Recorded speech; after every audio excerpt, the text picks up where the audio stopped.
You're welcome.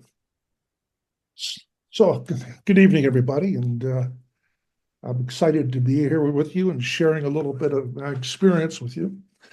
And I chose that piece out of the big book on page 80, 81, 87, rather. And the reason why I did it, because it's an introduction to unbelievable partnership.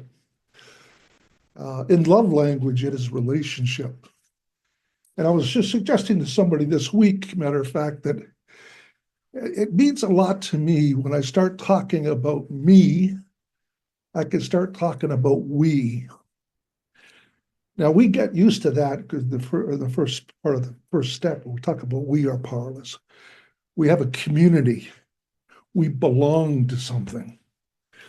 And in that unity is a physical presence of a relationship that each of us really want to have. But I'm talking about another kind of we.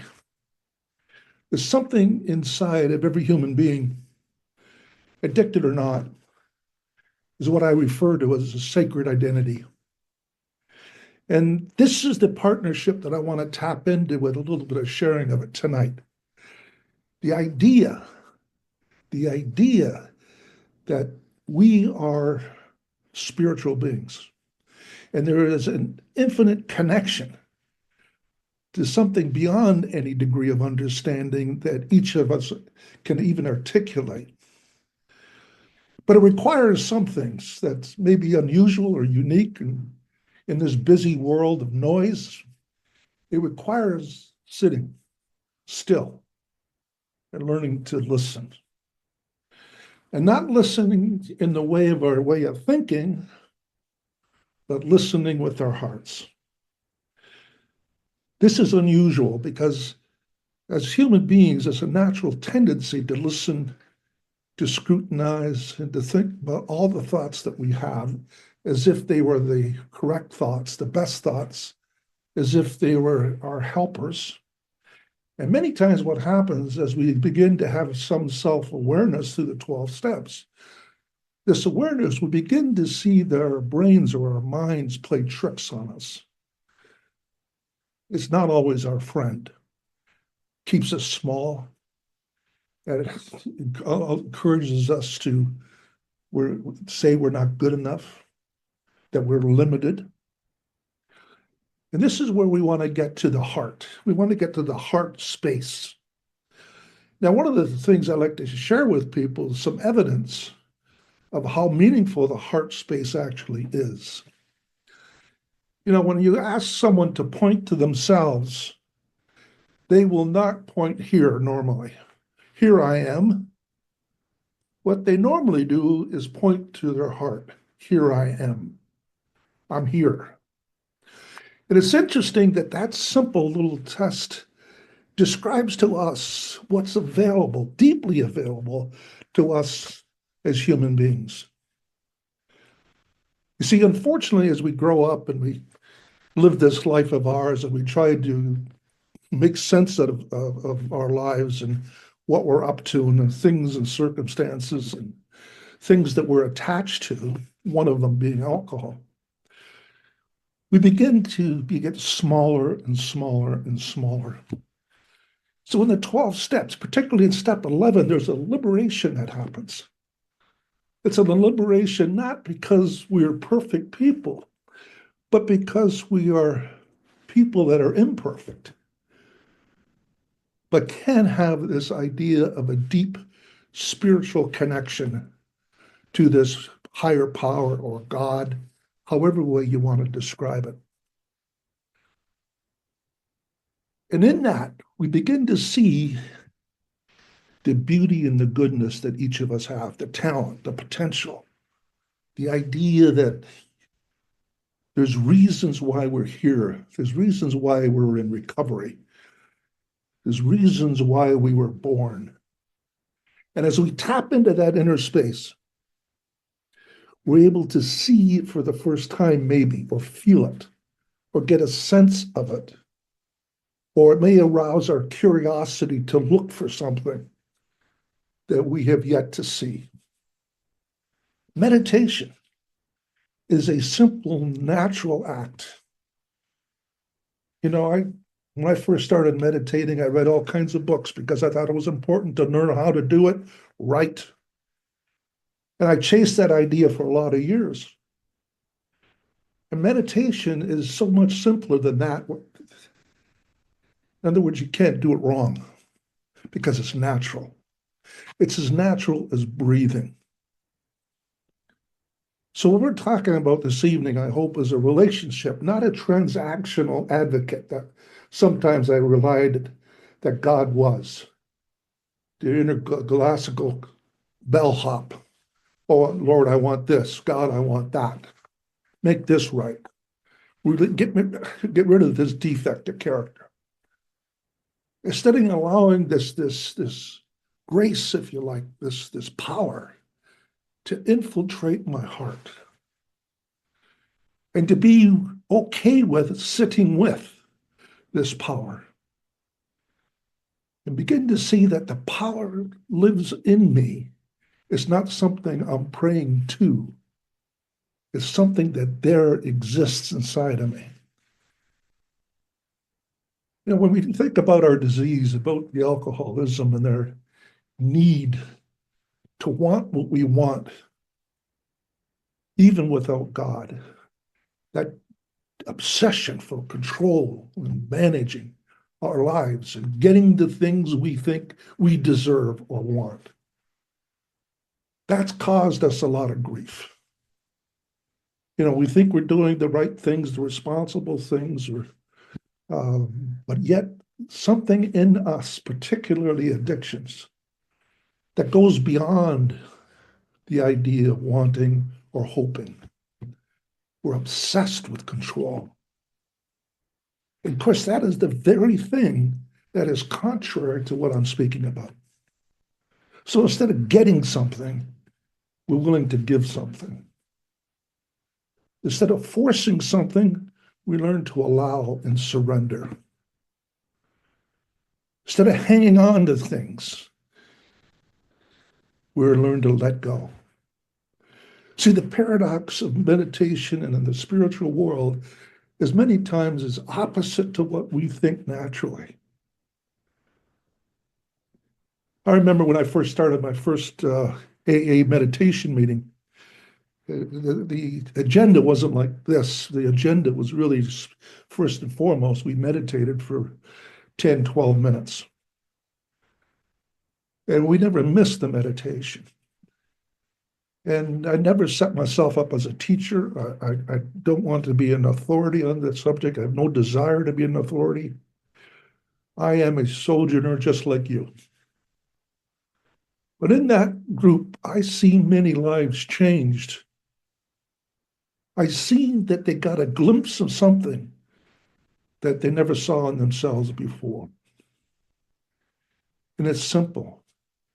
The simplicity of sitting and knowing God is in God, that He is with us, He's within us, He's around us. He connects us together, even though we're in a virtual meeting here.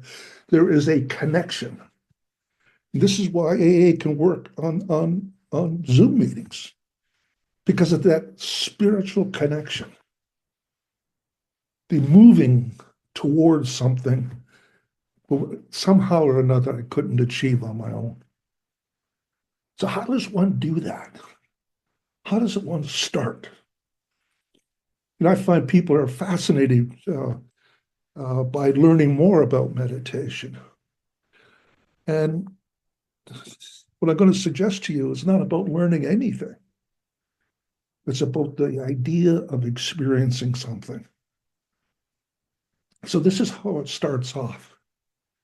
If you never meditated before, you may find that it's very awkward to sit without any noise around you. And you're left with your thoughts. So your first impression is how undisciplined my thoughts actually are, that I can't sit for 30 seconds without thinking the next thought. Then, of course, I was trying to force myself into being still. And again, that you don't want to do. You want to just let go of the thoughts and allow your mind to slow at the pace in which it is slowing. So there's no forcing. And as you continue to sit in silence, maybe for a minute, over time, your mind becomes quieter and quieter. And what happens is a deep spiritual experience occurs. All of a sudden, you have room to begin to listen to the nudging and the urgings of God Almighty. Fascinating, isn't it? So let me continue on a little bit. How does one start? Well, there's different kinds of meditation. There's the walking meditation. There's guided meditations. There's singing songs and meditations. All of those are valid, by the way. However you choose to meditate, you'll learn fast enough that it's the right way for you. I have chosen and stayed with silent meditation. God's first language is silence. So for me to learn to be able to be available to this power, see, I don't have to do anything. This is what is so simple. I don't have to make anything happen. I don't need to force or command or beg. I just simply need to be there, open, available, and allowing. See how contrary that is to our culture? You know, we're people that want to go places, to get things, to have something, to grow mentally, emotionally, perhaps. Skills. Our culture is made up with all that stuff. And what happens, we shrink as human beings when we don't acknowledge the power that's within us. So how do we do it? We sit, or I sit, my both feet on the ground or on the floor. And I go through a series of relaxation. And I start paying attention to my breath. So the key thing here in meditation is keep breathing. That's something you have to learn. You don't have to learn, you'll breathe anyway. But that's how simple it is. And I use a word, a prayer phrase, which I adopted many years ago. It was called Maranatha.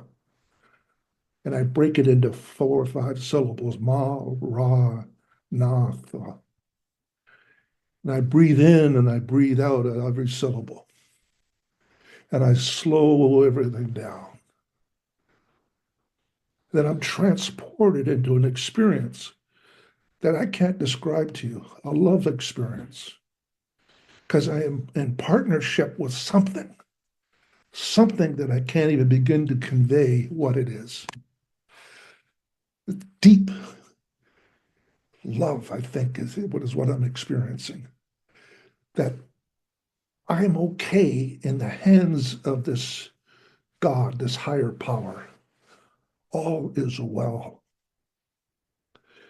And as I allow my thinking to ease and to grow, and time goes on, and I keep repeating this practice, I begin to see something I never saw in myself before when I came to AA.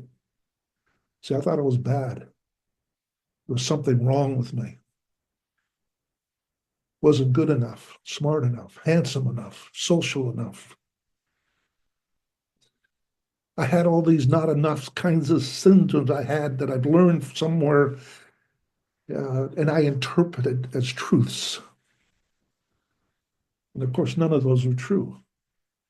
They were just my childish judgments, misunderstanding of the experiences that I was having and concluding something about them and carrying that conclusion for many, many, many years of my life. But when I stopped, I began to see the lies that I was good enough, smart enough, social enough. I had this identity that I was born with, and we talk about this idea of restoring us to sanity, to wholeness. or to holiness. We're being restored and have been restored. As we continue to follow the 12 steps, what we begin to see these attachments that we have are like scales that are falling off. And as we practice and we do our repetitions of being in service and taking interest in other people and less interested in ourselves, we begin to experience this connectedness. This, to me, is the sandbox of Alcoholics Anonymous. It's a sandbox in the sense that we're learning all the time. What we do here is valuable to the next person as it is to ourselves. Last year, I celebrated 52 years of sobriety in December. And I could not imagine, as a young man that I'd come into the program with, that only wanted to quit drinking, I could never imagine that I'd be here 52 years later. What keeps me coming here? I could tell you honestly, that isn't the fear of drinking keeps me here. Because I've been healed, I've been restored. What keeps me here is the connection that each of us, I think, in some way wants to have. That's a connection to a purpose. I have a purpose for living. I have a mission to follow. My higher power is continually urging to me to take an interest in other people, to seek out other people. And because I listen in my meditation, I began to listen to them. And as I experience the other meaning my God, as I experience my God as the other, I experience you in the physical realm as the other. That you're not some object for me to step on, to criticize or condemn, be indifferent with. See, this happens at all levels. I'm a big believer how I do one thing is how I do everything. And if I seek to establish an intimate relationship with another human being, I first have to have this relationship of love with this God I choose to call God. Now, don't get hung up. If anyone's hung up on the word God, don't get hung up on it. You see, this is our mind now playing tricks. I want proof. Well, in this love relationship, there is no proof. God doesn't have to prove himself to me or to you. What I have to have is not proof or an understanding, which is all mental, cognitive ability. I don't have to have it here. What I have to have is something to believe in, something to have faith with, something that exists that's more powerful than I can ever imagine myself to be. Now, with that kind of partnership, that kind of daily experience, allowing this influence to take over like a wave of the ocean coming over us, through us, in us, we begin to sense this true identity. Yeah, we have the disease of alcoholism. We are not, in the identity sense, an alcoholic. We have the disease or the disorder, however way you want to describe it, the allergy. We have that. But there's something deeply spiritual about each and every one. So you sit, you may take a paraphrase on, you keep repeating it. You don't get hung up. It's a good meditation or it's a bad meditation because now I'm judging. Once I'm judging, I'm in my head. And I've always shared with you that the head doesn't always operate in our favor. It's in the heart space. that I experience this? How do I feel about myself? How do I feel when I'm with another human being? How do I feel when someone's complaining to me about something? I know how I used to feel. Want that person to be quiet. Want to do something about it. You know, that kind of attitude. Not anymore. I feel connected to them. I feel that if they need to complain, I can listen. I can hold them on their shoulders and say, it's okay, brother, I've been there. And hopefully I'm authentic and vulnerable enough when I'm sure of other people that I'm willing to share the true self. In other words, sometimes I think we want to convince people that there is an end game here. But when I woke up this morning, I was 77 years old plus so many days. I've never been here before. It's a brand new day, a brand new experience for me. And sometimes I don't know how to handle it effectively. Old ways don't ever leave. They kind of creep back in. And this is why we want to be quiet and silent so that we can have a deeper self-awareness. We can identify when those visitors come upon us, the depression, the anxiety, the stress, because that's what life is.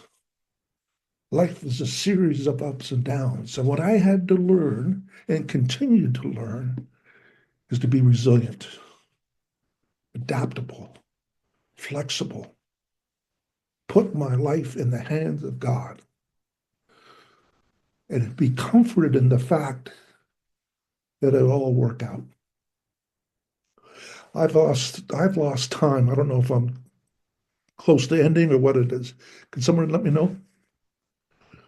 I get off on these tangents, and I forget about the time.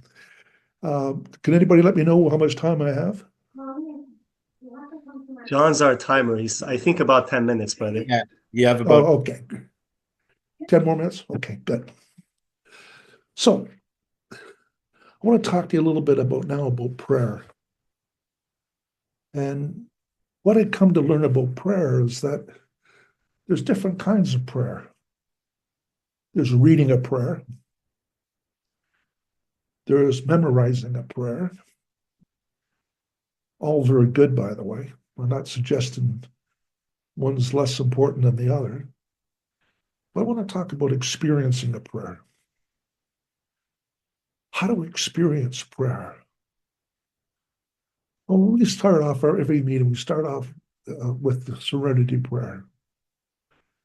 And I like to change it up a bit. I like to say, God, thank you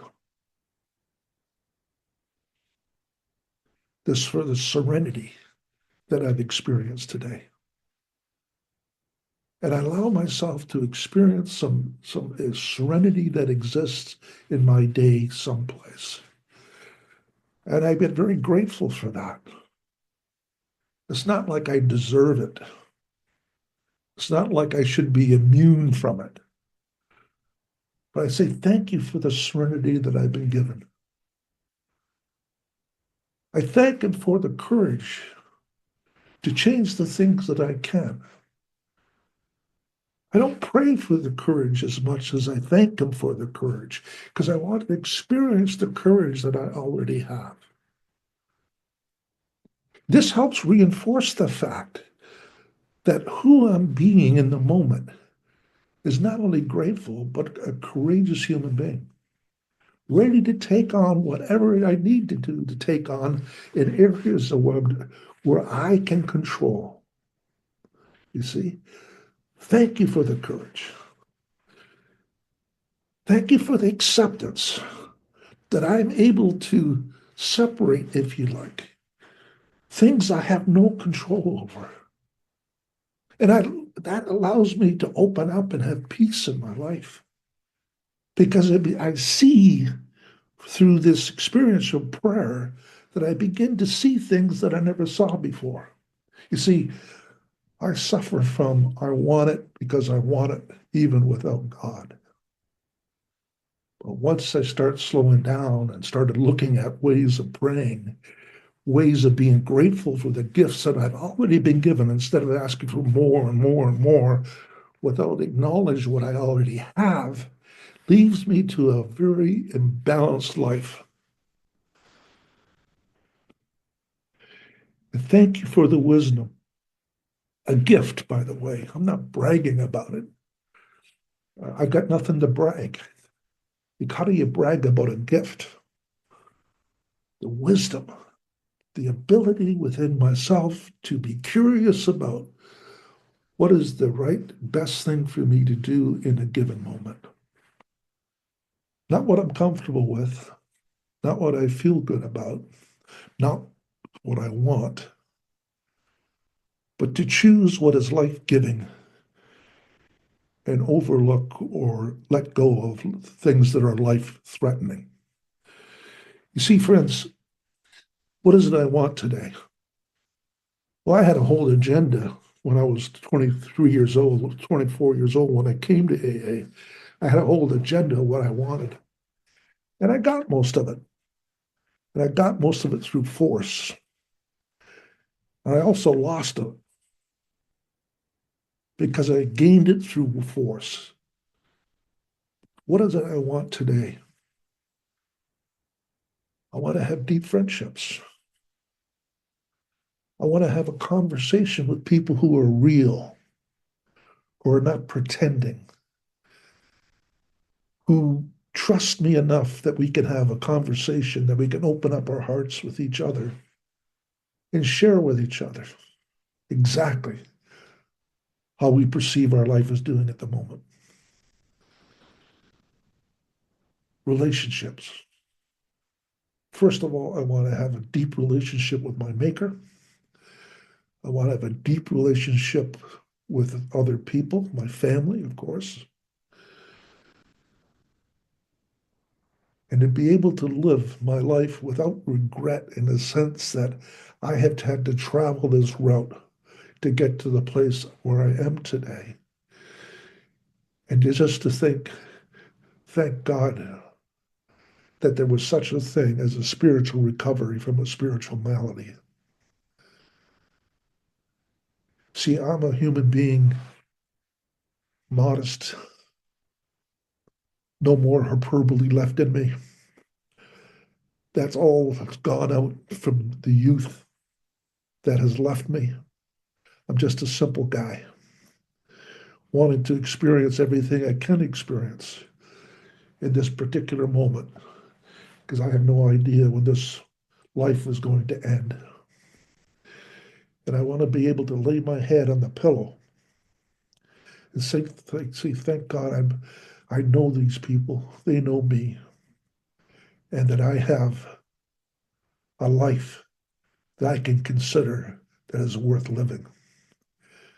Prayer and meditation, believing that God is present with me, that's going to show me what I'm about to do or to be or to behave.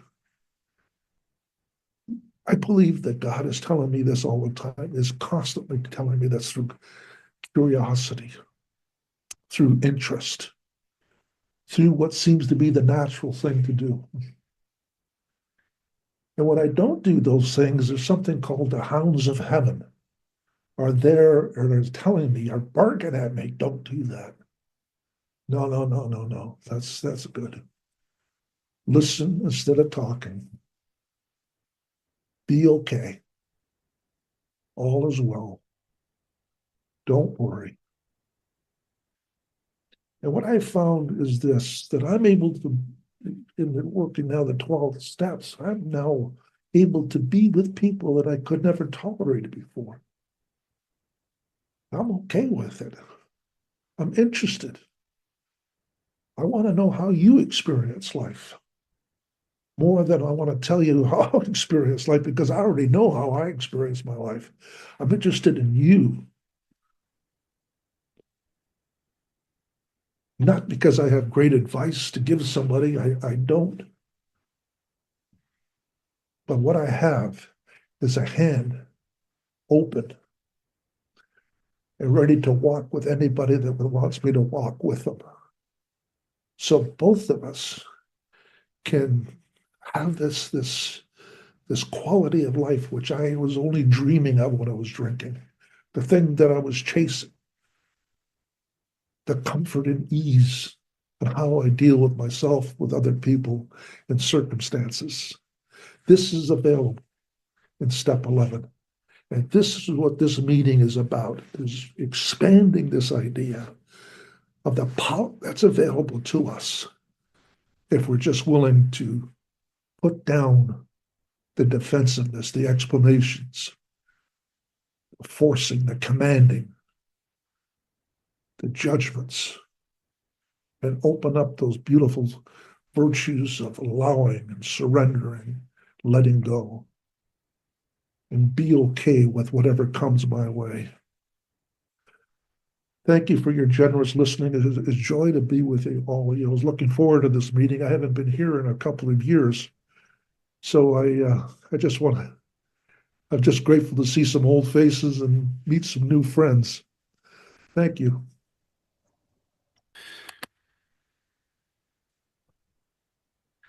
Hey, Pat. It's so nice to see you. Come on in. Thank you, John. It's nice to be here. I'm Pat, I'm an alcoholic. And oh, John, thank you so, so much, so much. I heard you, oh gosh, it's been about, last time you spoke here was over a year ago, and I was just so moved.